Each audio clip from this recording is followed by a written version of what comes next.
since about 1 o'clock, shortly after all of this happened, we're here at the intersection of West Peachtree Street and 14th Street. You can see West Peachtree is back open as police are starting to leave the scene, but you can still see massive investigation and active investigation. I spent my time talking with those who were leaving the facility, those doctors, those physicians, those workers inside of that building. It melts your heart. It makes you feel something.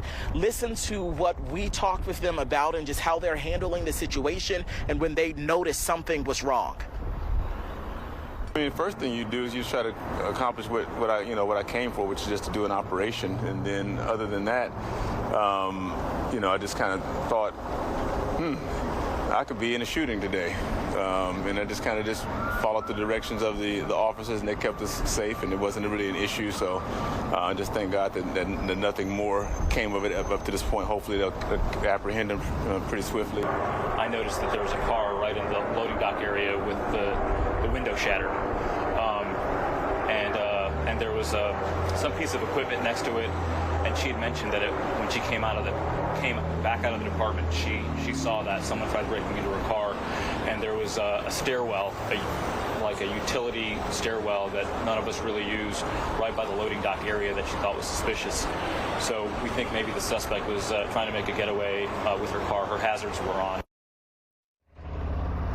All right, things out here moving fast. Zorn, can you show around? They have just now opened up 14th Street here in the last couple of minutes. It's been blocked since all of this has happened. That first man you heard from, he is a surgeon. He was in the middle of an operation while all this happened. That second man you heard from, he's a radiation oncologist. He worked to make sure that his team went to a safe location there. I also asked him, how is he going to get through this? He says they're going to get through as a family, as a medical family. But again, just reiterating a lot of what happened out here. That mobile command center with APD just taking off, probably heading back to process all of this. But inside of that mobile command center was the shooter's mother. They had her shielded from us as she went inside of that SUV. We're going to work to get that to you. I know we'll have another hit, and we'll bring you up to speed when you join us later on in the newscast. That's the latest here at 14th and West Peachtree. I'm Eric Perry, Fox 5 News. Eric, real quick before we let you go, it's interesting that you talk about the alleged shooter's mother there being on the scene, because